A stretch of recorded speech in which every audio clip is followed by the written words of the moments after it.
Ya, pemirsa, tembusnya angka 1 juta kasus COVID-19 tidak terlepas dari dibukanya kegiatan ekonomi di tengah masyarakat. Mobilitas masyarakat dituding sebagai salah satu penyebab virus ini terus bertambah dan menyebar. Ibarat memakan buah si malakama, masyarakat dan pemerintah berada di posisi yang sulit untuk memilih apakah kesehatan atau ekonomi. Berikut pemirsa laporan khas redaksi. Tidak salah dong Pak. Enggak, bukan masalah undang Pak. Memang enggak gitu. Dia memang beda dengan kita. Iya, tapi lampunya masih tutup, masih nyala. Ini hanya salah satu bentuk perlawanan sejumlah masyarakat saat usahanya ditertibkan karena melanggar protokol kesehatan. Mereka mengaku pandemi membuat usaha mereka semakin sulit, bahkan terancam bangkrut. Jika sektor usaha terancam gulung tikar, maka para pekerja juga mendapat imbasnya, yakni kehilangan pekerjaan mereka. Data pemerintah menyebut selama pandemi berjalan, 3,5 juta orang kehilangan pekerjaan. Tak hanya sektor formal yang terkena imbas, sektor informal seperti pedagang kecil juga terkena dampak pandemi ini. Seperti para penjual kopi keliling di ibu kota ini, mereka mengaku pendapatan mereka berkurang drastis selama pandemi.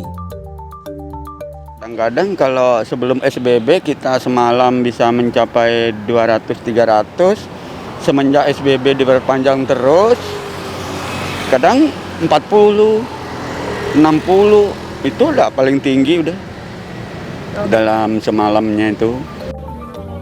Pandemi COVID-19 memang membuat masyarakat termasuk pemerintah dalam posisi yang sulit untuk memilih antara kesehatan atau ekonomi.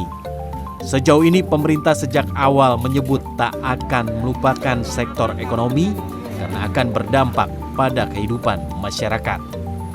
Presiden Joko Widodo pada Oktober 2020 lalu mengungkapkan pemerintah mencari keseimbangan antara kesehatan dan ekonomi. Saya tegaskan kembali bahwa kesehatan masyarakat, kesehatan publik tetap nomor satu. Tetap yang harus diutamakan. Inilah prioritas, tetapi memprioritaskan kesehatan bukan berarti mengorbankan ekonomi. Karena jika kita mengorbankan ekonomi, itu sama saja dengan mengorbankan kehidupan puluhan juta orang. Tetap dibukanya sektor ekonomi sebagai jalan tengah menghadapi pandemi ternyata berdampak pada jumlah kasus COVID-19 yang terus bertambah. Epidemiolog menyebut dibukanya kegiatan di sektor ekonomi membuat mobilitas pergerakan masyarakat semakin meningkat dan tingkat penularan virus semakin besar. Tidak kontrol begitu, baru angkutannya.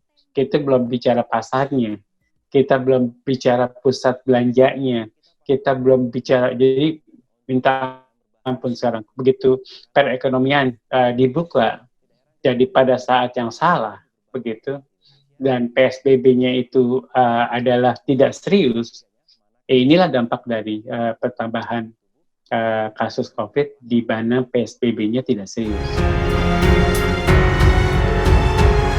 Berhadapan dengan posisi yang sulit saat pandemi tak hanya dirasakan Indonesia. Negara-negara di dunia juga mengalami hal yang sama. Sejumlah negara harus melakukan tarik ulur, yakni melakukan lockdown kembali setelah kasus COVID-19 meningkat dan membuka kegiatan ekonomi kembali jika kasus COVID-19 menurun. Tim Liputan CNN Indonesia.